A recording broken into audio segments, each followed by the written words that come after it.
right, jumping right into it. This is the Vlad deck that is up on my website. Vlad is no longer bad, chat. 5/5 for 5 when he attacks. For each attacking ally to his right, deal 1 damage to that ally and 1 to the enemy nexus. He levels when your allies have survived 5+ damage. And then his leveled mode gets a little bit bigger, starts draining, and has regeneration. So Vlad is finally reasonable because we have a number of key payoffs for him. So the most recent payoff that we gained is the Scargrounds here. Whenever an ally survives damage, grant it 1 attack and tough. And one thing that's notable about how this landmark works is once you've granted something tough, if it takes 1 point of damage, that still counts as it surviving damage. So once you get tough onto your things, subsequent Vlad triggers continue to give it 1 extra attack every single time. In addition to Vlad being an excellent enabler for things like the Scargrounds, we also have the Tribalist here, which deals 1 damage to all battling units to trigger Scargrounds on all of our things as well.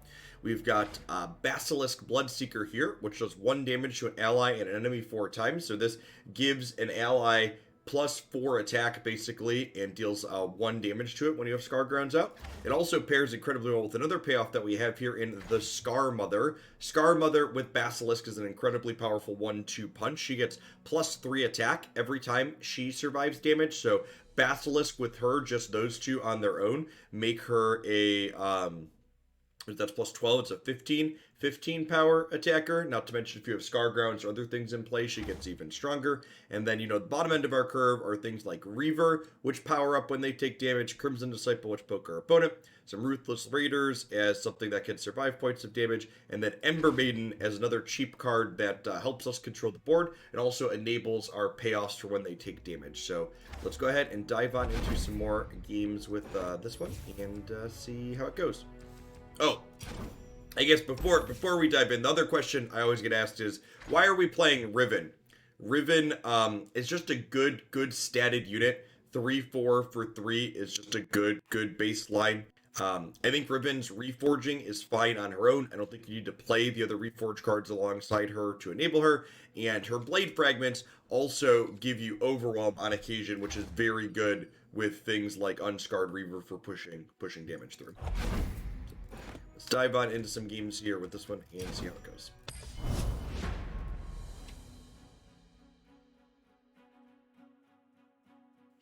Yeah, I agree, Prospic.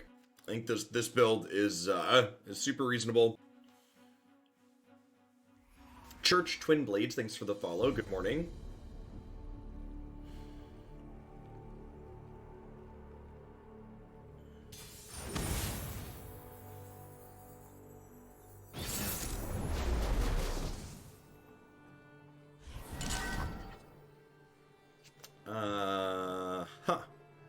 Draven-Ezreal. I definitely want Crimson Disciple and Scargrounds here. I think I'm mulliganing this, looking for some other cheap things to play. I'm going to keep the Troll Chant, because that can help me win inside of combat. The opponent's deck also has a lot of life damage-based removal. Well, our deck is pretty convinced we want Scar Mother. Second Scargrounds actually isn't a terrible draw here, because I would assume that Draven-Ezreal at this point is going to be playing... it's going to be playing a lot of, like, Scorched Earths and stuff like that.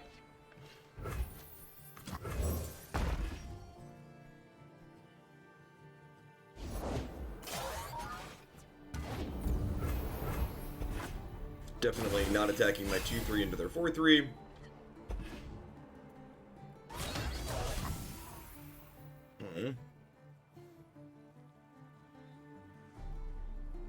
I'm just taking this hit. I've got these. I go waste upon Good morning, youngest son.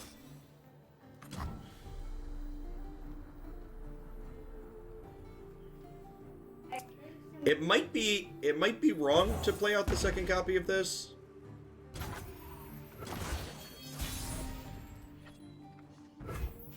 Might be incorrect. You must be Lord. And you must be Banking spell mana so I could have Troll Change or Transfusion there could be right. I kind of want to be able to attack and well, That's unfortunate. I wanted to be able to attack and guaranteed get this if they had like a Scorched Earth. I'm not super worried about them pressuring my life total here, because I do have Kindly Tavern Keeper to buff back up with.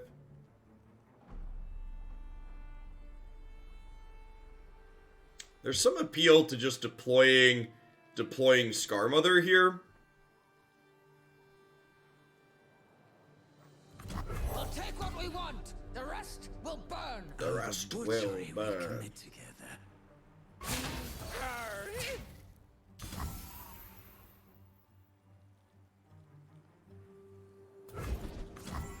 Pity is for the weak. I assume you've come for me.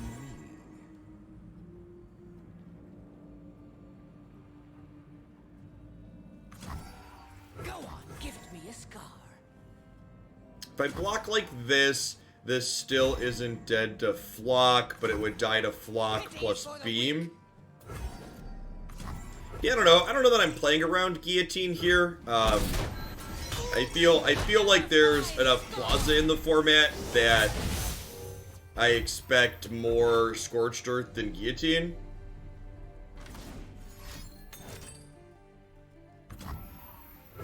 I don't know that we can beat this here. Like, that's like a metagame call. Like, I think if the format looked different, I probably don't block with both there, but the fact that they're playing this card is just bad beats. I think this is a pretty bad card to be playing in their archetype right now. Based on the makeup of the format. I also just like can't take endless hits of damage there either, so that's what it is.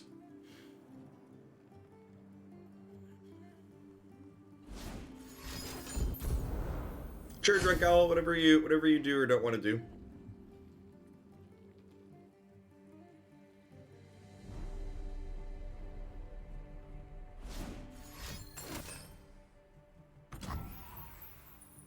Yeah, I don't think we can recover from that Guillotine play.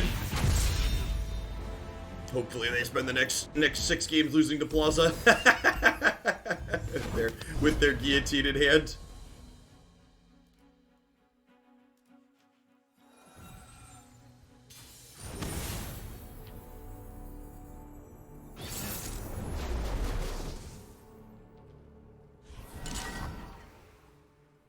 Yeah, the troll chant holding up a combat trick there ultimately didn't matter because they had the Guillotine.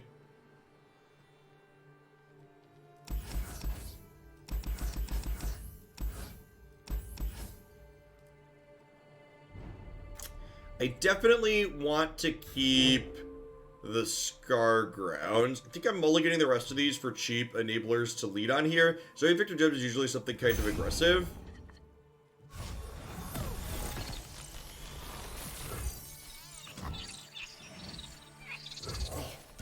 I've got this. Ember Maiden to pair with Scargrounds also works great here.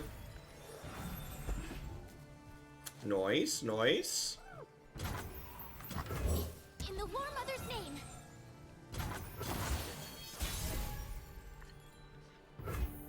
They could be an Aftershock deck.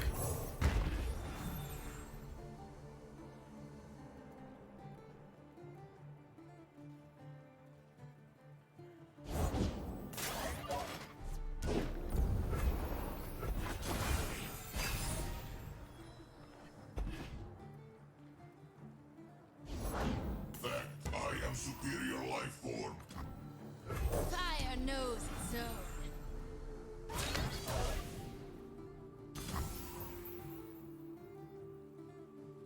Not only without Scargrounds do you not have enough 5 power units, but like if you're getting 5+ power units in this deck, it means you have a payoff. I also don't think this deck really needs card advantage. One of the biggest mistakes new players make when they're building and tuning decks in card games is for whatever reason people hate playing aggro decks and they just want to have infinite card draw and everything. It's okay. It's okay for your aggro deck to run out of cards at some point. You win the game by just attacking your opponent. Don't like feel this burning desire to shove endless card advantage into everything that you're playing. And that's a little unfortunate here. We do have Basilisk as another enabler down the line here, but this was our only cheaper enabler. Not having a copy of what's it called, Vlad or Tribliss here feels a little bad. Yeah, I mean it's a very common beginner deck building mistake, Martian. People play a game with their aggro deck and they lose to the mid-ranger control deck because they ran out of cards, and instead of retooling their aggro deck so it can get under the mid-ranger control deck, they're like, oh, I want to take my aggro deck and turn it into something that goes long, and that's a very wrong approach in my opinion. If you want to play a deck that goes long, that's fine, but play something else. Yeah, there's nothing wrong with enjoying drawing cards. Drawing cards is great. You just, like, don't make your aggro deck draw cards. These two together is really gross.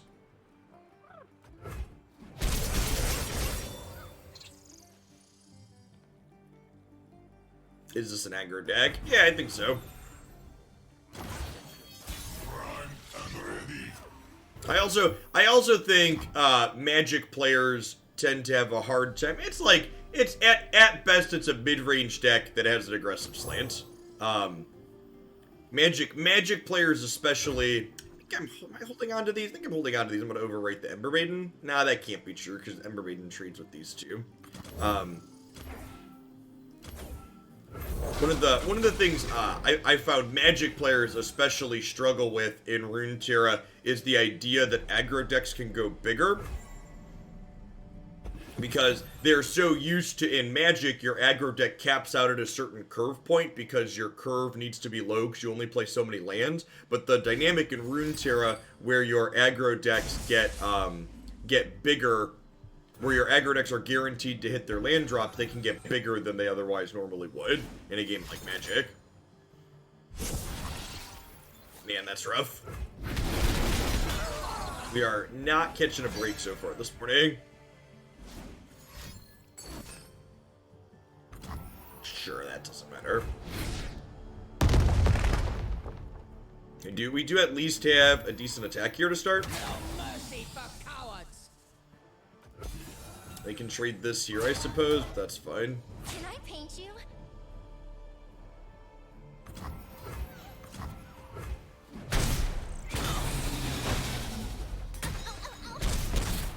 The question is, can we race, 5 points of lifesteal? Probably not. You want to cash in Might there? Maybe? I guess Might's worth... Was that lethal? No, it was worth 9 though, right? We could have put them to 1. The strength of the sun and my faith are one. Okay, well that means they're not doing that.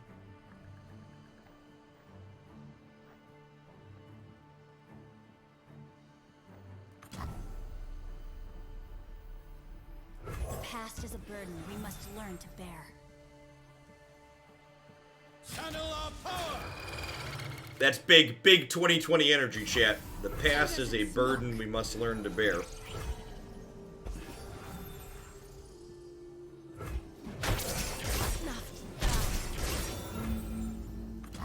So we're hoping to draw a payoff or an enabler for this payoff here.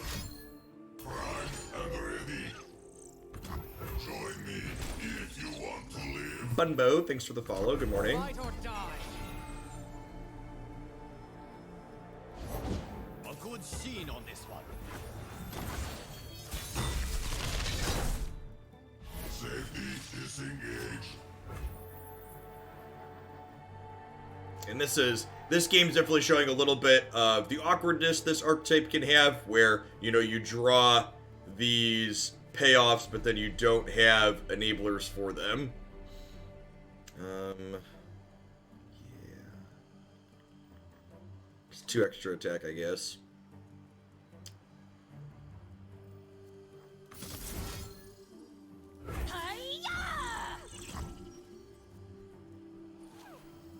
I think killing them on opens this turn? No, they have enough blockers that killing them on opens this turn wasn't an option. Scorcher thinks, no, that doesn't line up at all.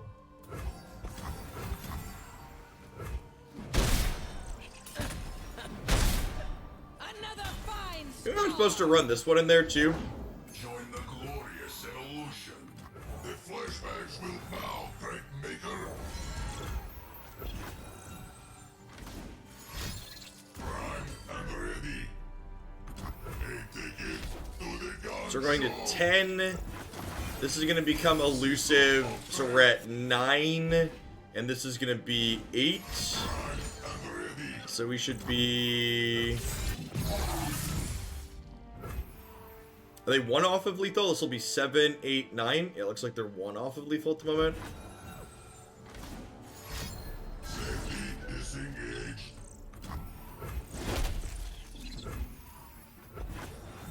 So did do a burn spell. Always forward.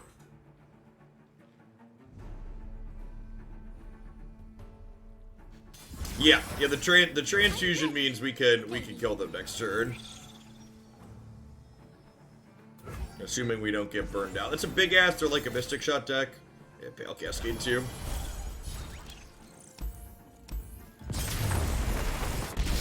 A little bit too long fumbling without a Ember Maiden, Vlad, or Tribalist.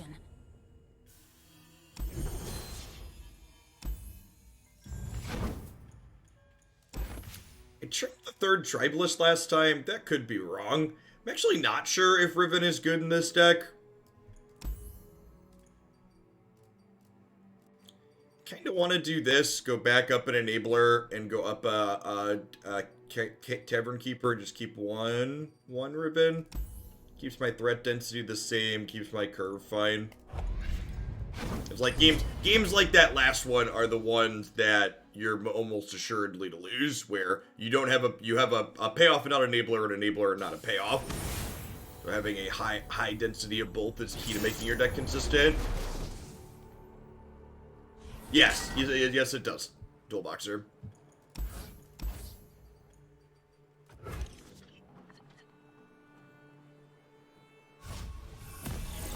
Landmarks of an overall positive or negative addition. I think they've been great.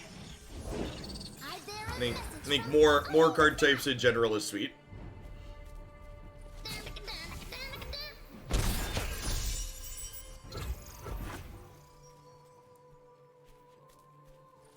I think the fact that landmarks take up a spot on your bench, especially, is very, very good. It adds a dynamic to the game that you wouldn't otherwise have. Getting your managing your bench space is a big part of this game, and landmarks are another part of that.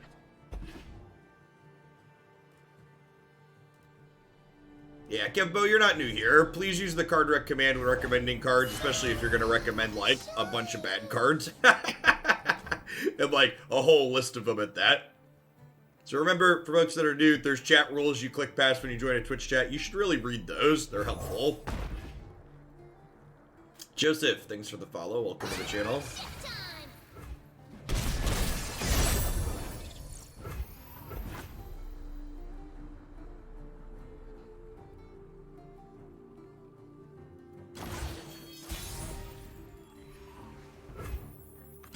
Fire knows its own. Alright, let's pump up the jam chat, fam.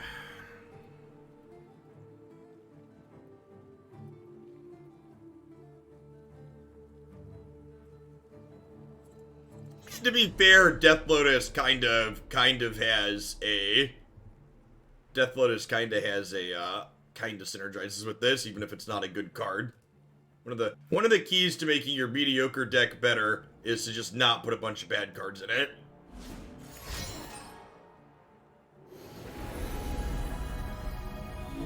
Turns out your deck's stronger when you play a bunch of generically good cards. Really? Sure. You got me. I call this constellation the jump rope.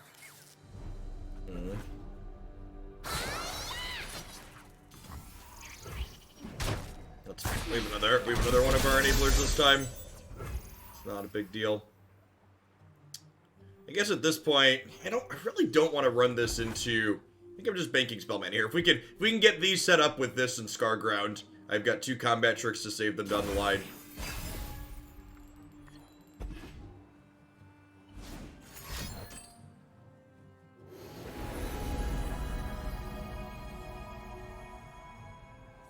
Chortle me something cool.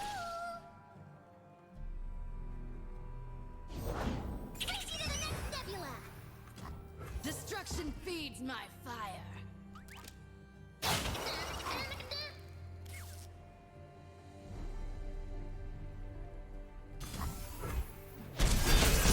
We are down to 10 here, and notable that this is hitting our face as well, so there could be a chance that this is a little bit too slow to get set up at this point, especially with this.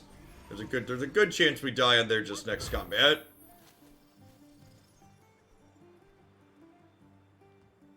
Sure, but again, like, I don't know how many times I have to say this. I'm not playing a control deck, so, like, I get it. Like, chat wants to put endless pieces of removal and control tools into this deck because chat can't comprehend that your deck is supposed to race people as opposed to being super interactive with them. And wanting to be super interactive is not wrong. You can play a super interactive deck. That's fine. That's just not the point of what this deck is doing. This card is not a card that encourages me to be interactive. This is a aggressive, synergy-based card. So my deck, built around this card, is aiming to be aggressive. And have God bless America. Oh, I can't wait. I prove myself to the War Mother.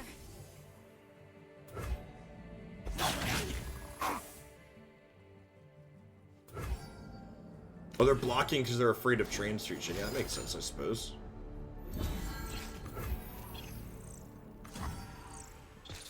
Is this 1 point? 1 point short of lethal? This gives +5 right now. No, wait, it gives exactly +6, right? Because this gives +1. So this gives 3 and this gives 2. Right? Worthy of the Winter's Claw.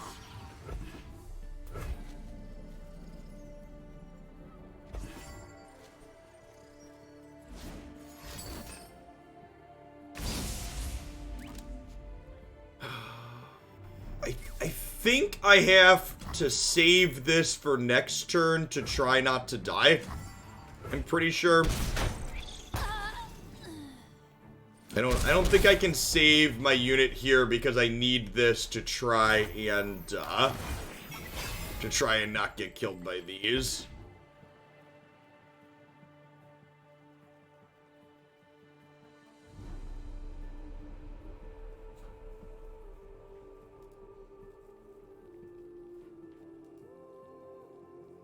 Yeah, opponent's archetype's definitely one of the more polarized decks in the game at the moment. It's got big Lee Sin energy. Yeah, this will be reasonable. This is a pizza. And like, this is for the people that keep wanting to be like, Jeff, be more interactive, be more interactive, be more interactive. Like, this is a good example of the type of interaction you want to play in this deck. It's proactive interaction. Alright, so we're going to be dead to another Pale Cascade or a Sharp... Nope, this is only 8. We're going to 1.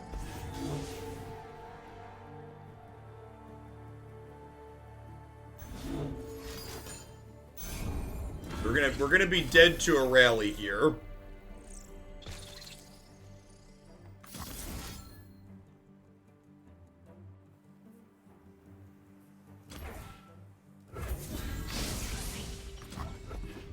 I mean, I actually think it's the exact opposite, Killer. I think people think interaction makes them feel smart, so like they prefer to play feel smart decks, which there's nothing wrong with that. The thing that's wrong with the suggestion that gets made a lot of the time is people want to turn every deck that they play into this interactive feel smart deck.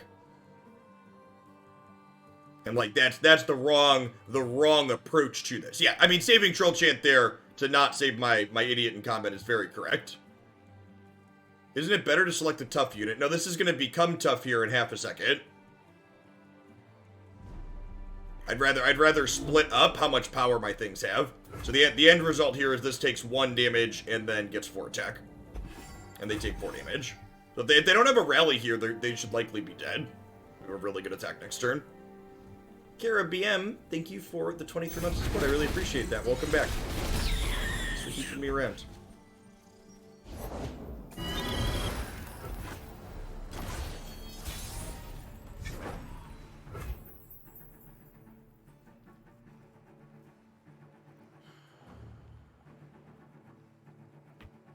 Am I supposed to deploy this before we attack? Yeah, I think it's correct to deploy this over this, right? Because then this gives everything tough, which means all of my things will take 1 less damage from these, so they gain less life. Yeah, we still beat a rally by playing this out.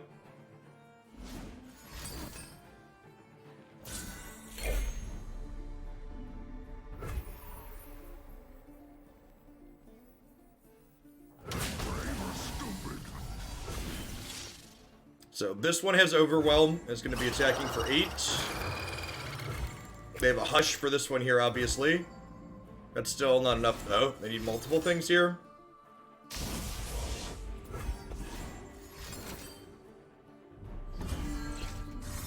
Still dead.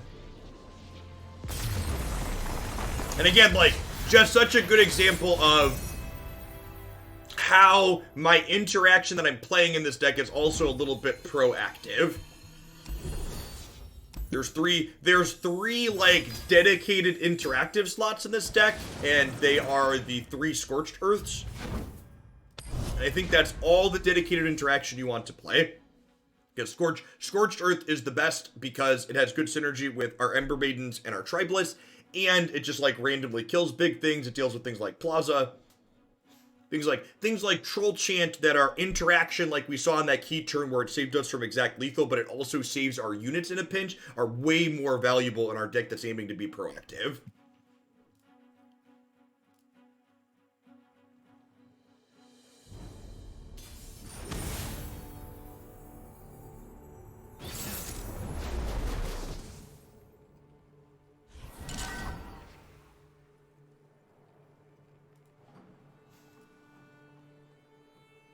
Johnny Misfortune, interesting. This is probably something aggressive. Misfortune's usually an aggressive champ. Honestly, I kind of think I'm keeping all of these cards. Against something aggro, like having Scargrounds to play out early can be a drawback. This heals this. We bank spell mana on 2 for this. We have Vlad as an enabler.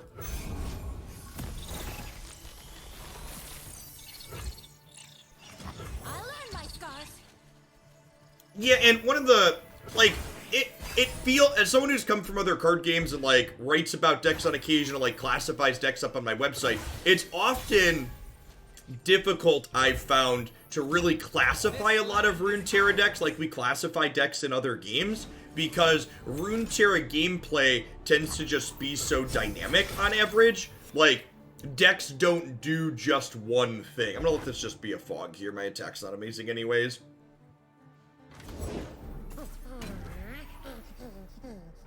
Hey there, little one. Like what your deck is doing from game to game can vary a lot depending on like what your draw looks like.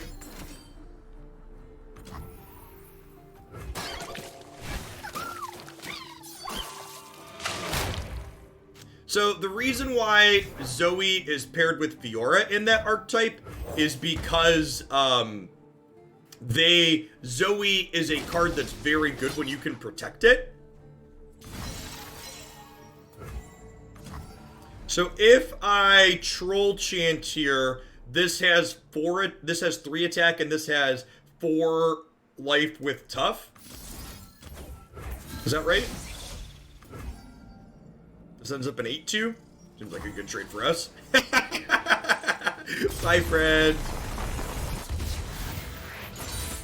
Hey, the Drunk Owl, thanks for the tip. For Scargrounds, Kench. It might be worse than Vlad Riven, but it has some fun lines. Sounds good. Yeah, and I had some ideas looking at the list. It seems neat. Thanks for the support. I'll get that added to the deck queue after we're done today.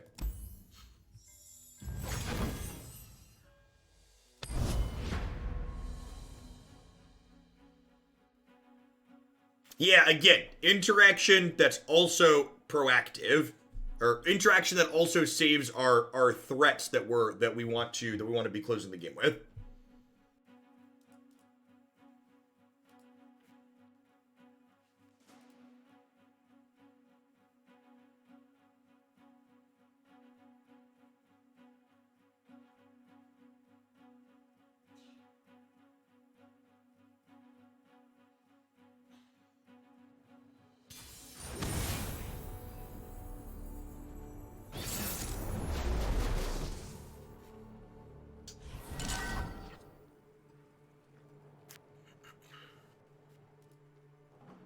Twisted Fate Gangplank. So this is probably TF Go Hard with just Gangplank instead of Elise. Could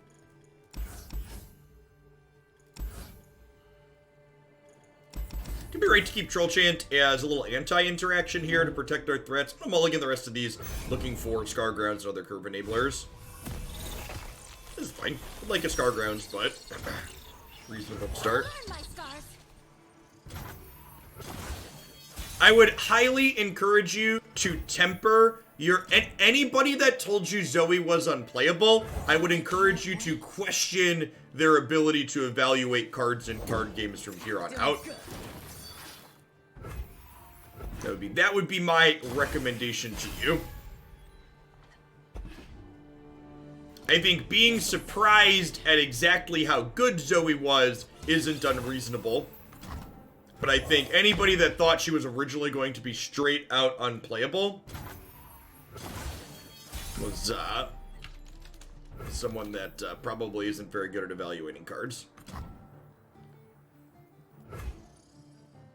Delish. Oh yeah, killing the barrel is free. I always forget to do that.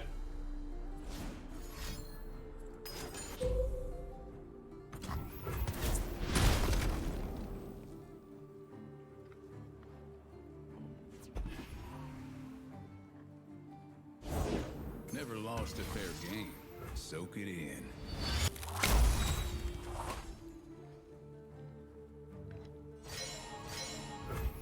Oh yeah, Zoe's definitely the best. Like, I think it's fine to be surprised that Zoe's the best of the 3 champions in the latest card release. Like, that was a little surprising to me too, I think.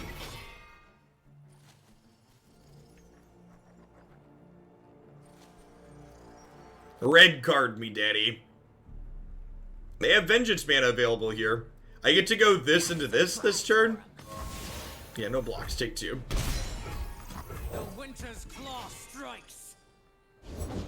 My selection speaks for itself. That's an interesting inclusion in their archetype. Destruction feeds my fire. So, they're dead to open attacks next turn. If we get to keep our board. Come on in. Maybe not dead to open attacks with that one. My first star.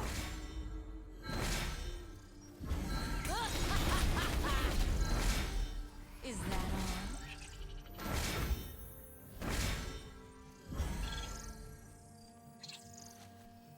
all? They all scream. Well, still dead to open attacks.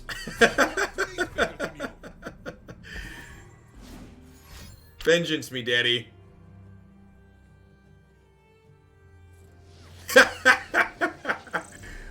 Nice best deck in the format.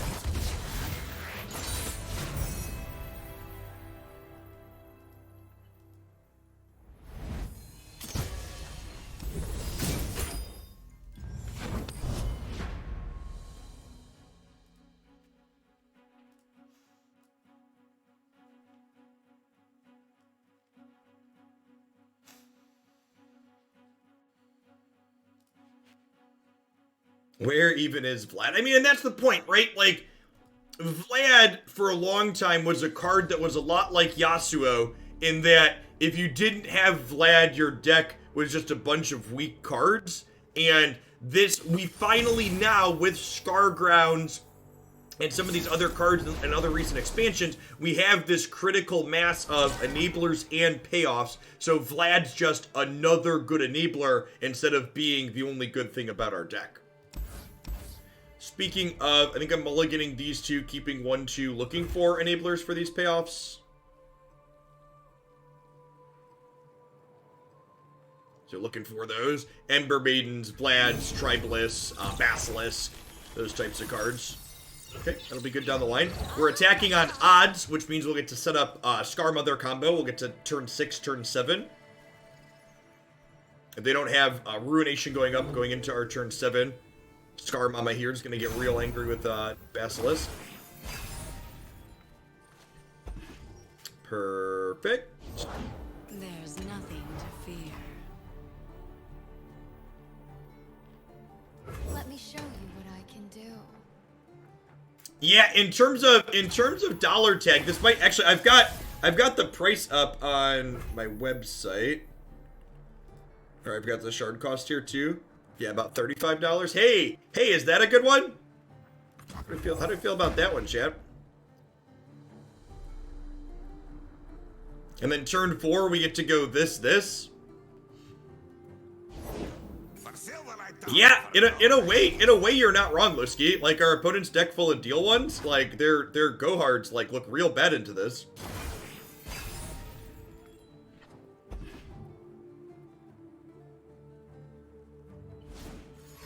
Long-term MTG fan, getting fresh here at the game as it. How does Runeterra compare? How bad is it in terms of starter cost? And how does it support value-oriented mid-range archetypes? Those are my favorite to play.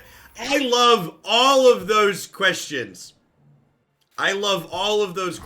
First is that Runeterra is the best card game that's been designed year to date, in my opinion.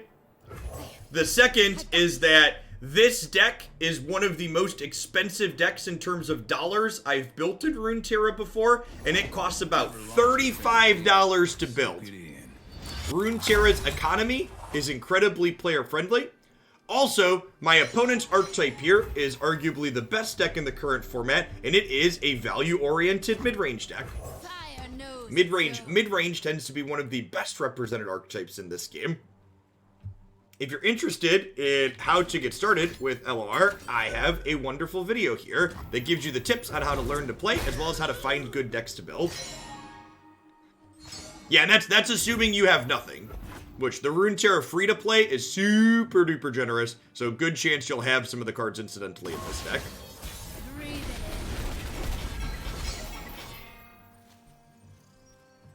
I think we're supposed to smash here, right? I won't fail. Not with this, obviously, because she'll trade into their 2/2s, but their 2-power things into my tough is good for us.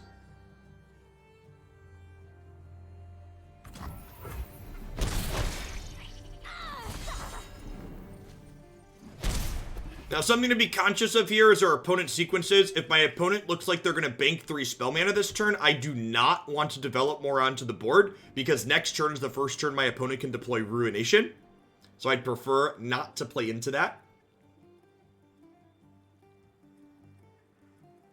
Hey, Illustrator, really appreciate the support. Welcome back. Thanks for keeping me around. Okay, and then notably here, and again, this is why Runeterra really rewards you knowing what's in both players' decks, how to play around it. Now, because my opponent only has 2 mana to save here, they can't Ruination me next turn because they'll only have 6+2. So that means it's safe to deploy the second Ember Maiden to really mess things up. Excited. Thank you for the follow. Welcome to the channel.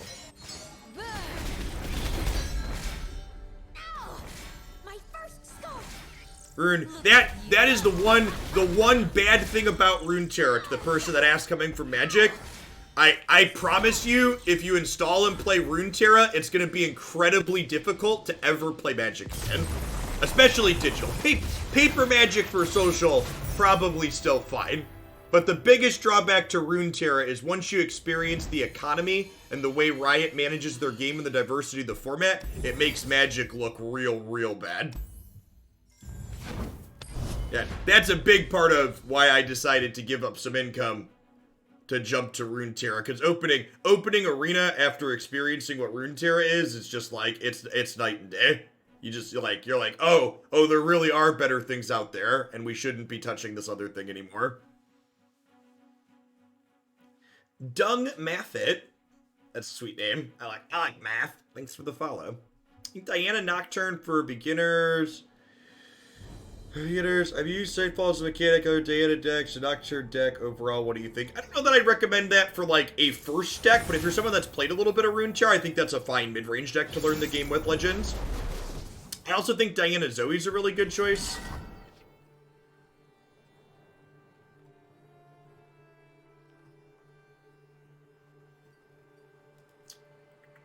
Okay. I think I'm mulliganing these two, looking for a payoff, or an enabler for these payoffs.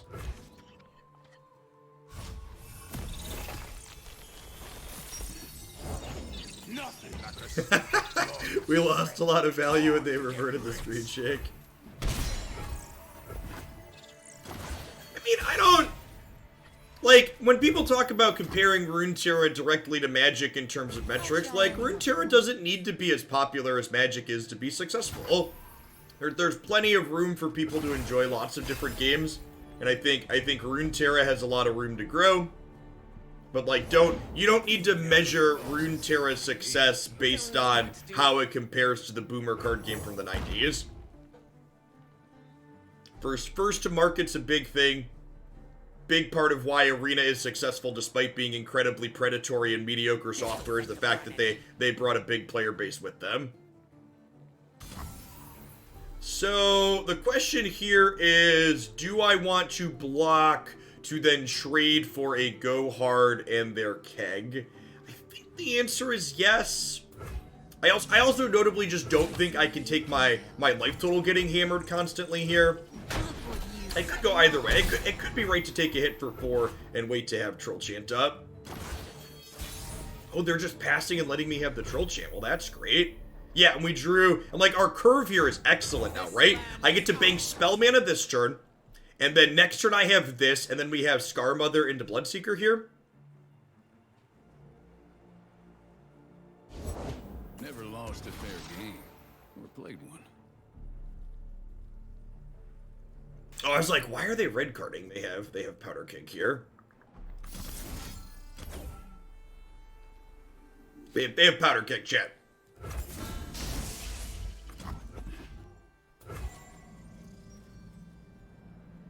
I'm a people person.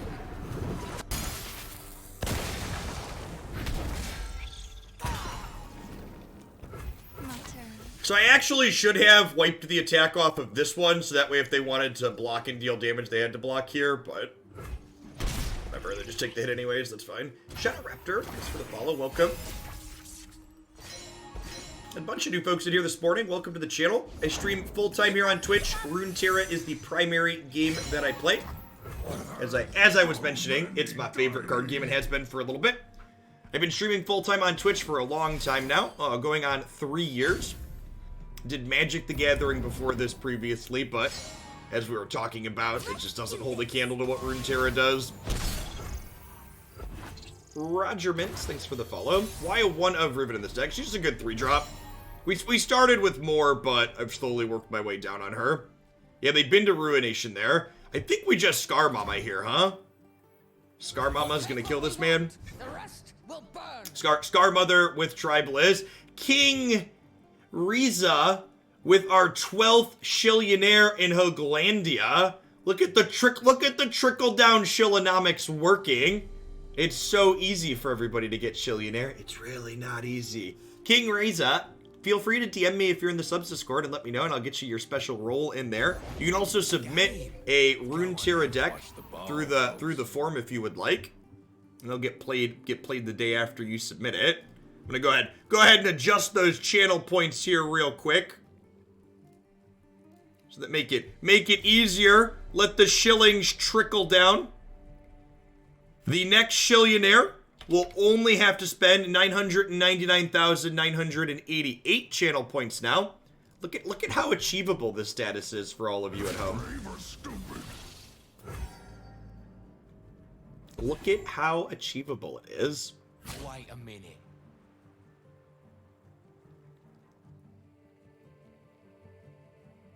What's that you got there? We live here.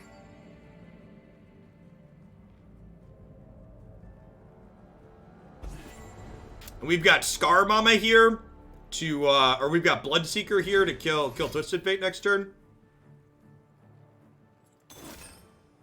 You got it. Win.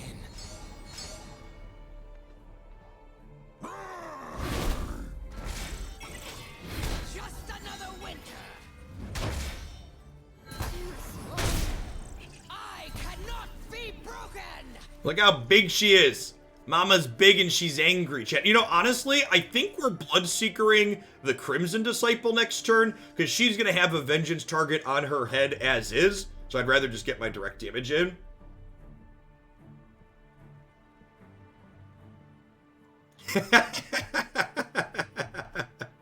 That's great, Socio Penguin. Okay, and again, like, knowing what mana they have, my opponent now guaranteed doesn't have Ruination next turn, which means I get to go Basilisk into open attacks here. I guess you can win them all. Yeah, you level Twisted Fate, that's nice.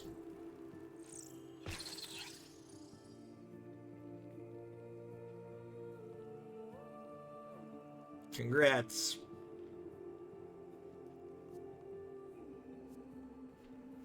Tivu, thanks for the follow. Welcome to the channel. For anybody that's new and you don't understand the Shillionaire and the trickle down, we don't miss an opportunity to poke fun at late stage capitalism on this channel, so.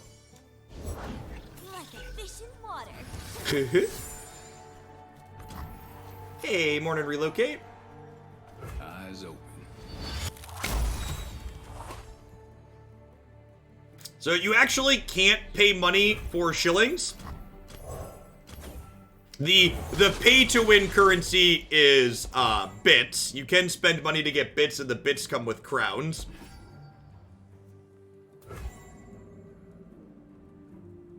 Chuka, thanks for the follow. Welcome, welcome.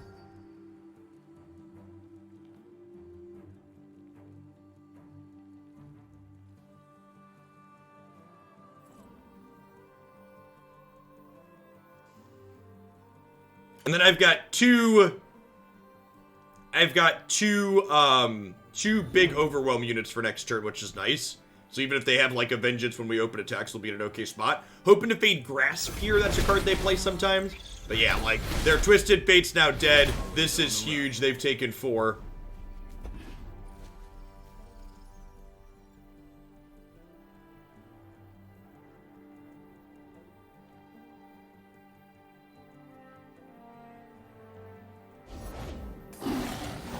Yeah, they haven't played any go-hards yet this game. Maybe one? I don't think they've played any yet this game. Alright, and they should be dead here?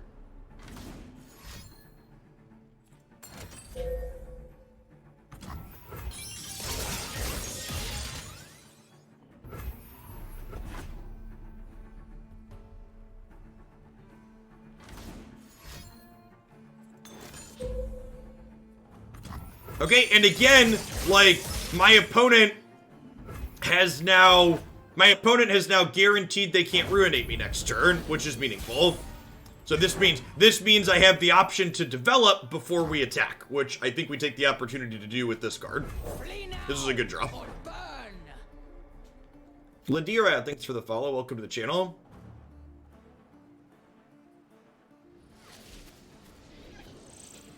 Mama just killed a man. Do do do do do do do do do do do do. Now I don't ever you should put your money where your mouth is and unsubscribe if you want Magic content. Relocate Gaming, as long as I am able to pay to have a place to live without playing Magic the Gathering, I never intend to play Magic again on stream. I added the sub counter to the stream below me, and that's why there's that 1500 mark. Basically, my plans are, as long as I stay above 1500 concurrent subscribers doing Runeterra as my primary content, I intend to continue only doing Runeterra.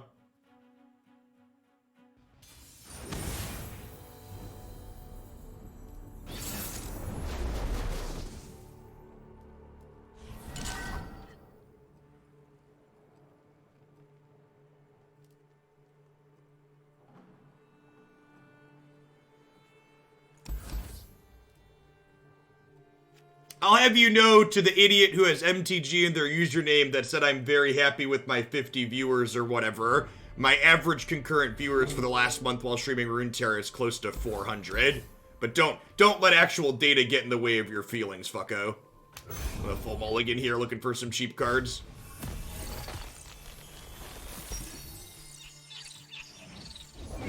Is he here yet? Oh man. In the War Mother's name. Thanks for the follow, Shimiza. Welcome. Micro, welcome to Hooglandia.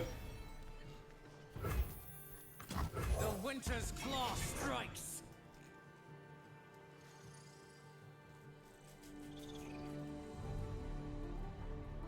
I mean, for the record, Remnant, I don't think capitalism is inherently bad. I just think the largely unregulated capitalism that we experience in the United States that distinctly lacks social safety nets that causes people to go bankrupt when a family member gets sick is bad. So I think capitalism, such as people in Canada and Norway and countries like those get to experience, where there are social safety nets that ensure that people get to live dignified lives in capitalism, that's fine. I would just like my children to be able to grow up and not risk going bankrupt because they get sick. Let the flames take you. That's all I want out of life.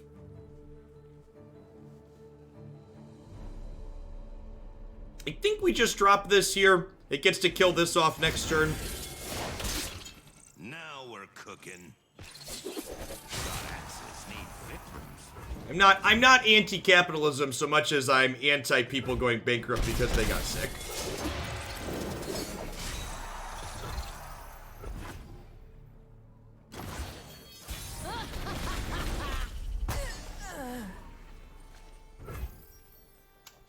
It's a little sad. It's a turn late.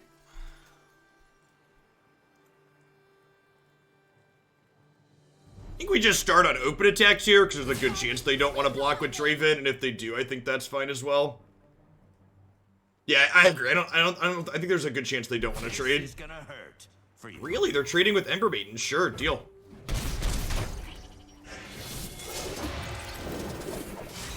Snuffed out.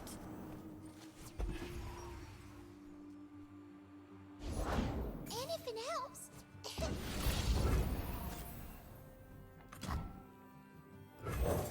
Shot a Runeterra a month ago and crafted Go Hard with my first resources. It's been easy climb and rank through Iron and Bras. So far, the game seems fun compared to Magic, Gwent, and Hearthstone. But as generous as Gwent with cards, I'm not familiar enough with the game yet to know how much depth the game is. Runeterra has one of the deepest metagames I've ever played. Even as someone who's played a lot of other digital card games too, obviously boomer games like Magic can't rebalance cards, but compared to other digital card games, Riot is even more proactive at balancing their digital environment than others,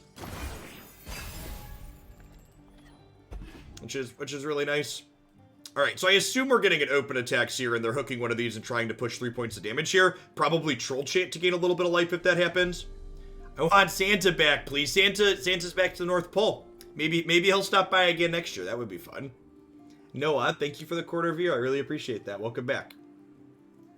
If they don't open attacks, I get to deploy Kindly Tavern Keeper here and hold up Troll Chant, which will be nice.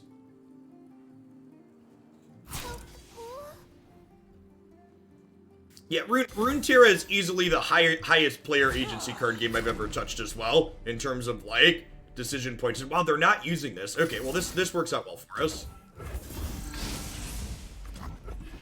So let's do this, which pumps up the jam. This also levels Vlad, right? And leveling Vlad means he gets to start to drain, so he'll gain us some life back next turn. I wonder if we could see Vision here. Vision would have been a little scary, maybe. They do have a spinning axe. I'm just supposed to heal my Nexus here. They're gonna get to trade with this inside of combat next turn, but that's fine. My units are big, and I just want to make sure I don't get burned out. Stands for Jinx? Durr.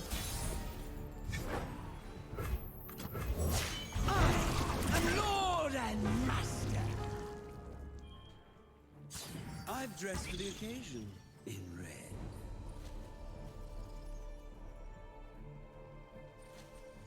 Also, the Runeterra community is often obsessed with Twitch metrics, and they ask about growth and expectations and stuff like that all the time. A fun anecdotal metric is that December is slanted to be the first month since I started streaming Runeterra full-time, so it's been 3 months now, that my follower growth on Twitch will end up going up for the month instead of down.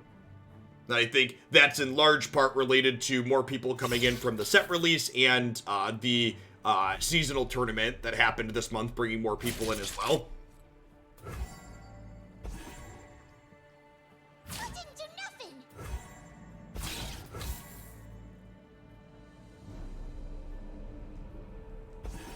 Yeah, like we get to gain 3 here. We get to kill most of their board.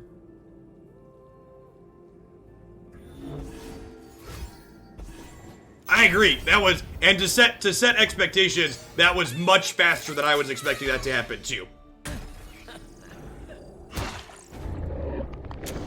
I was expecting to continue to bleed followers for the next year or so or more.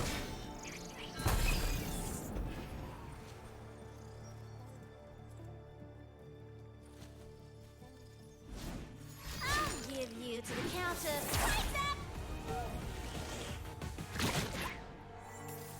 Can you explain how the stack works? So, anything that isn't a unit or a burst spell goes on the stack in the middle, and players pass back and forth with the priority system, adding things to it. And then once both players click OK, the stack just resolves, and then everything happens. So if you're familiar with Magic the Gathering, the big difference between how Runeterra works and how Magic works is in Magic, you can stop in between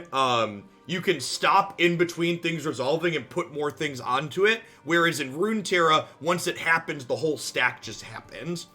Would I rather play Tribalist or would I rather play Tavern Keeper this turn? I don't think I get burned out this turn, right? I'm taking like 4, 5, 6 from Elusives, and that's only 7, so I think we play Tribalist here and get him going. So many tiny.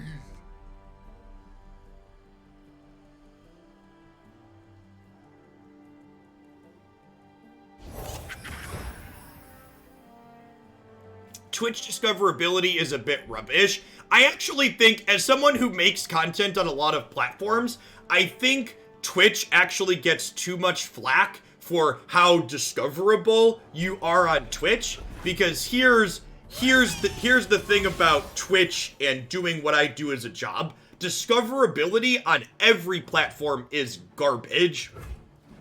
It's high variance and it's random because not everyone can have a bunch of viewers in front of them. That's just not how this works. The truth of the matter is that doing my job, the people that are successful are people that have some notoriety from other places. Like, for example, even this month, part of the reason why my follower count is up for Runeterra is almost assuredly because Riot hired me to cast their seasonal tournament, right? Like, the exposure aspect of that is part of why I was successful.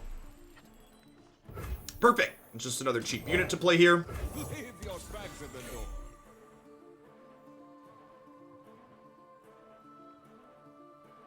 Can you add blockers? Oh no, you cannot. So you choose blockers and put things on the stack at the same time, and then it all happens. All of these units I play out here are going to make Vlad better, so I'm gaining 4 on this attack with Vlad.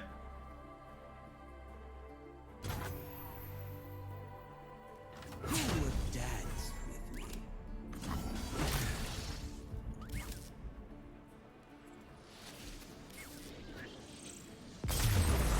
You can cue. Thanks for the follow. I appreciate that. Welcome. The other thing is, I think it's so weird that, like, people blame Twitch for, like, discovery being hard. And it's like, think about how you watch Twitch as a viewer. The viewers are the reason it's hard to get discovered on Twitch. The reason why it's tough for newer people to get discovered on Twitch is most people, when they open a game channel for the first time, they click on the first or second or third person that's streaming in that game category, and if they sound intelligent and their audio quality is good and their game quality is fine, they're not going to change the channel a lot of the time. Damage is not done at the same time inside of combat. That is correct. So damage happens left to right. One of the things I love about Runeterra's combat is even though there's only 6 units on each side of the board in Runeterra actually has more depth than Magic's combat does, because the order you put your 6 things matters. Whereas in Magic's combat, it's usually just like, do I attack with everything? Do I attack with just this one thing? Do I attack their planeswalker? Like, there isn't a lot of permutations that you go through. Yeah, that's why I'm here. Yeah, and I mean, like, and that's part of why my growth has happened this month too, right? Like, my 400 concurrent viewer count isn't a ton in terms of Twitch as a whole, but in terms of the Runeterra category, having 400 viewers means I'm, you know, top 3 in the game category a lot.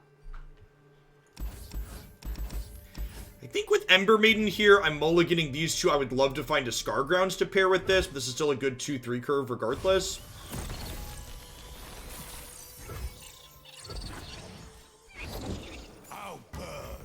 Yeah, like right now, we're second in the category.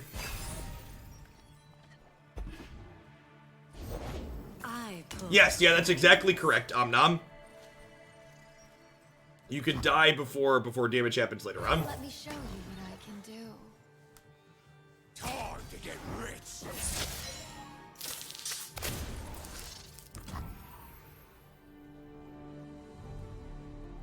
I don't think that's completely true, Jen. The people that randomly spike up had help in some sort of way, shape, or form.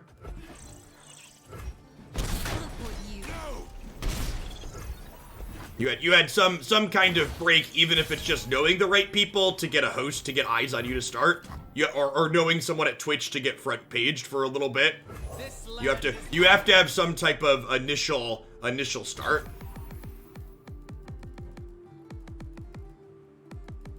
Sure, yeah, that's all it takes, right? All it takes is knowing one person that likes you, that has, and that's why whenever I sign off, I always try to host someone that has, you know, less than 100 people, right? Because I know discoverability is hard, and I try to spread some of the love around to get some eyes on people. But even with that, right? Like, I think I'm saving this. This troll champ means they can't attack with Lease. Because this'll just eat her up. Then we get to get our Scargrounds down here, and they can no longer go hard stuff because Scargrounds. I've whipped up something special. Oh, read. Yeah, a viral clip, a big host / read. And like YouTube has a lot of that same variance, right? Like, being successful on YouTube generally means something popped off for you because the algorithm decided it liked one of your videos. A lot of it, like most things in life, a lot of it's outside of your control. Let's get a good look at you.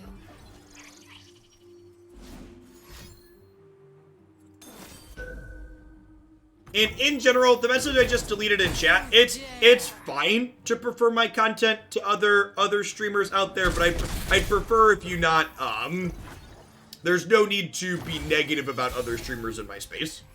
So I'd love it if all of you prefer me over every other Runeterra streamer, but there's no need to get into stuff like that in the chat. Feeds my fire. I'd prefer you just say positive things about me rather than negative things about the other folks.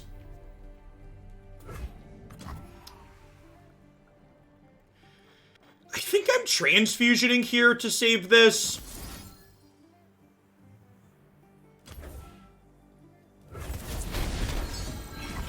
Because this can gain us some life later.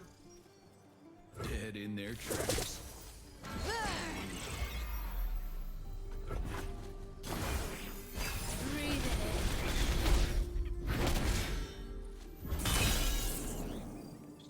Hoping to draw a 5-drop this turn. It's at least playable. Wanted to draw a 5-drop so we could 5 plus Troll Chant. You won't suffer long. Come here, darling. Let's see what you can do. Dance in the flames. This feel like Vengeance to anybody else? This feels like Vengeance. I feel like they're gonna Vengeance whatever blocks here.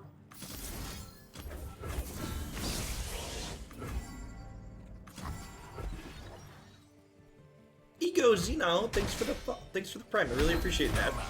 Really? Okay. That surprises me. Maybe they have maybe I got played thinking about Vengeance and they have Keg plus a Drain to kill this. Try anyone.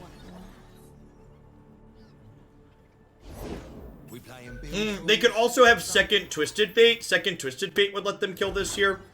And maybe I talked myself. Maybe I should have taken 2 extra damage there and instead should have kept this toughness high. They could just have nothing and be very dead. That's also true.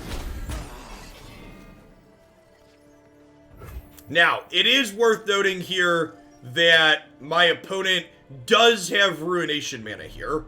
So I think I'm supposed to just open on attacks. There is assistant. You pay first.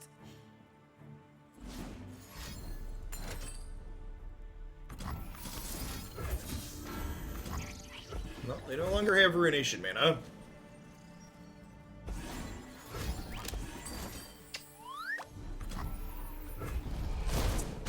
This hurts.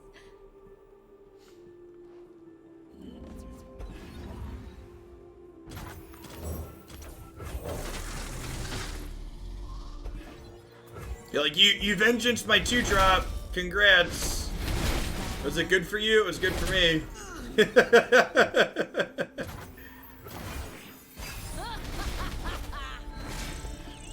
Yeah, the resources of this game are called mana. Hope and Fate. If they don't have Ruination here, this game should be over. Finally got by that. Alright, and then I think we just play this and hope they don't have a way to not die next turn.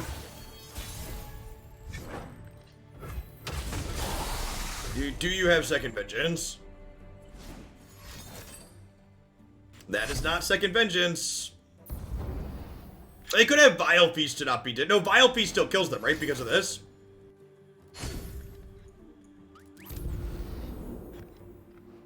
Nice Ruination emote. I think this deck is like a genuinely good go hard matchup. Scargrounds against their namesake card is really, really good.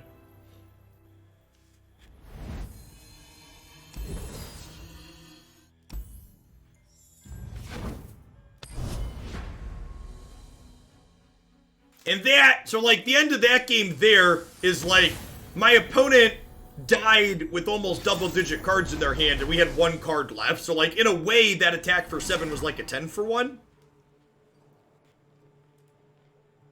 Sir Lord Falcon, thanks for the follow. Welcome to the channel. Hey, I hope you enjoy it, Lan. And I have, if you haven't seen it, I have a short, it's like 12 minutes, how to get into Runeterra video here. It explains how to learn the gameplay the best on your own, as well as how to find the best decks and grow your collection to start. I think we, again, mulligan these two, keep this and this, look for a Scargrounds. They're also a Plaza deck, so mulliganing at least 2 cards helps us dig potentially to find a Scorched Earth to deal with a Plaza.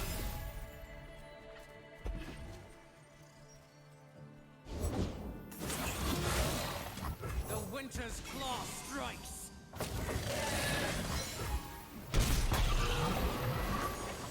This is a matchup where we're racing a lot of the time. If the opponent's deck doesn't have exactly Plaza, it doesn't tend to be particularly interactive. This land is ours.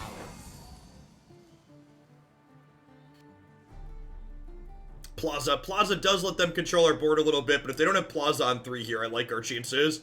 If they do have Plaza on 3 and we draw Scorched Earth, we're still in an okay spot.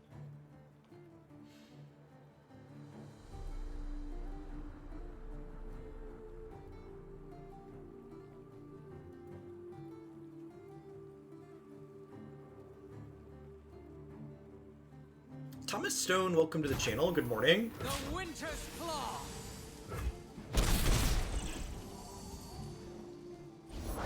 I'm what nightmares fear. No Plaza. I learned my scars. I learned my scars.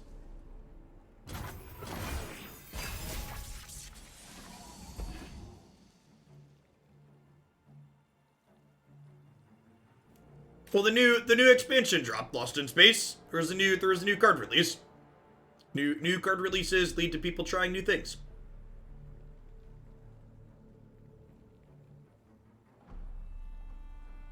Plaza specifically is a format mainstay now. I think the last meta report said it was about 17% of things. I think Riot should have landmarks use spell mana, but also increase the cost of landmarks. That's an interesting thought. I don't know that that's necessary, but that could be interesting from a design perspective. Asenek, thanks for the follow. Welcome to the channel. Okay, so they're going to gain a bunch of life back here. The question is, what is the ideal start for me in this spot? Or the ideal...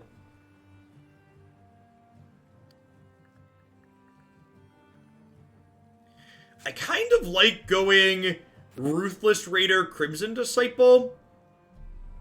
I could also, when they attack with this, like, transfusion, like this into this, but that's bad if my opponent has a +2/+2, which they often play.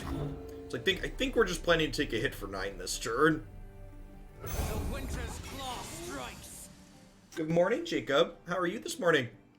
You're good? That's good.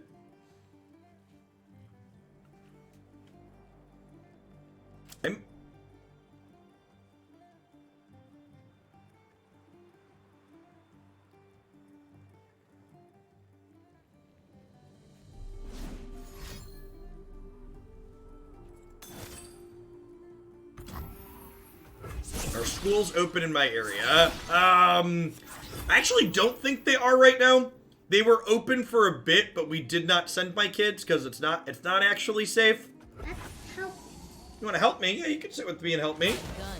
Jacob's very good at games, chat. What we gonna do? Like, again. We can't fight. You can't play it anymore. I kind of missed a point of damage here if I would have played Crimson Disciple out to start. This gives me better open attacks, though.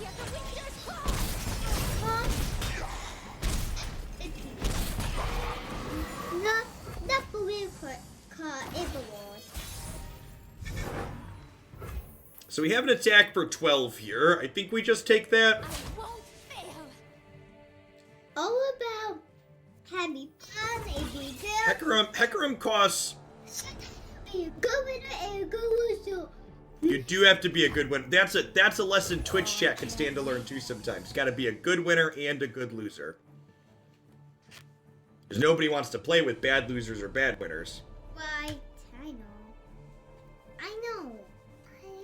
We're learning about managing our feelings when we win and lose at games, chat. Making the dead deader. I go learn something with my dad. You learned something with your dad? Teach you how we can we bet and teach what it do. Metafuse, thanks for the 22 months. I appreciate that. Welcome back. But at the I think we just play this in Smash now. said that we get play card and I prove myself to the War Mother. that's how it works. That is how it works. Chat says hello. Hello. We have a single combat here, maybe?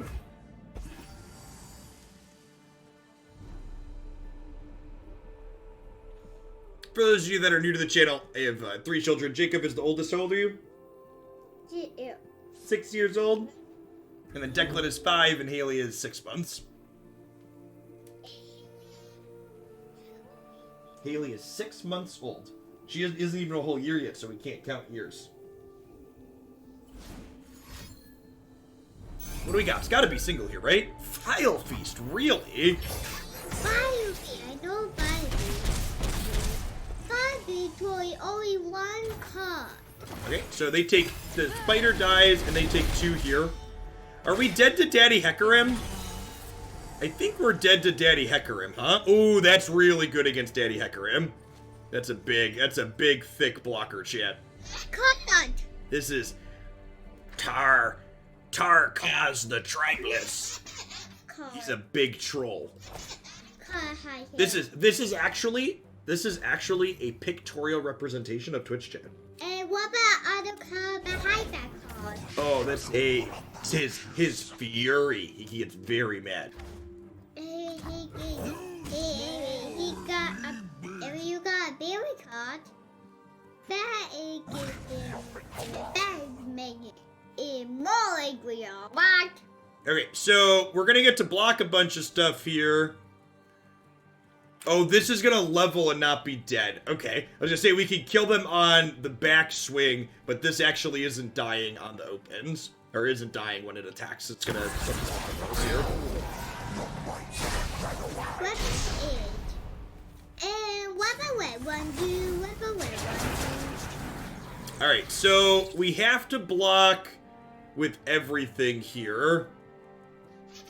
Everybody wake up. Fight! Oh no, we'll almost go lose. Okay, we're getting close to losing. It's okay. Everybody loses sometimes. A fight! Had to be a good winner. Yep, good winner and a good loser.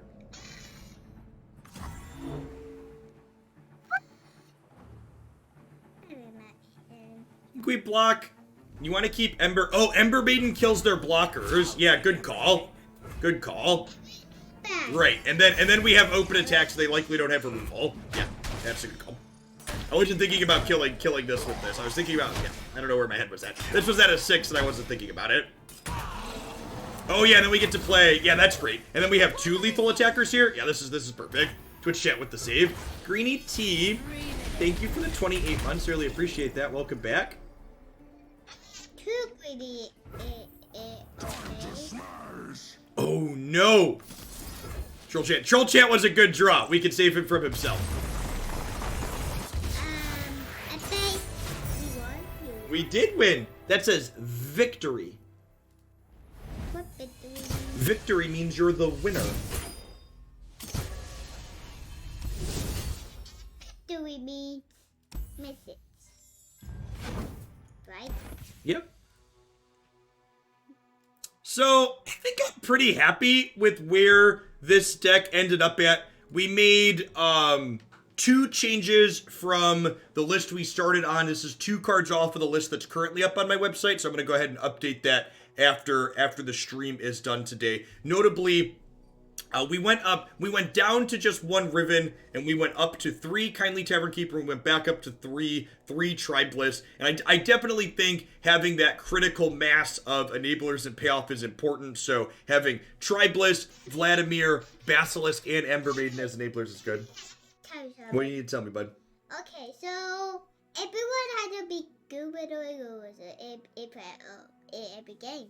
That is, yes, all games would be better if everybody was a good winner and a good loser. Do we think we swap the Riven for a second might if we still have enough threats? I don't think so. I think as far as...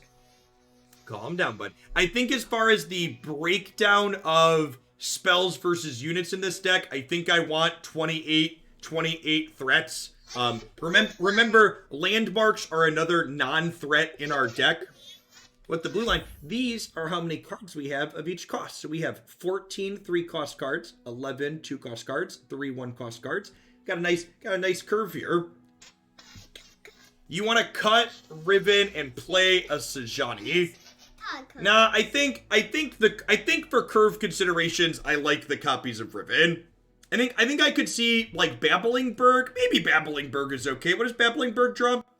I guess Babbling Berg guarantees draws us an enabler. I don't hate that, right? So like Tarkaz, Vlad, and Bloodseeker, they're not, we wouldn't guaranteed draw the same card every time with it, but we would draw the same type of effect. What's that behind him? He's riding the Basilisk. The Basilisk is big and mean and eats people.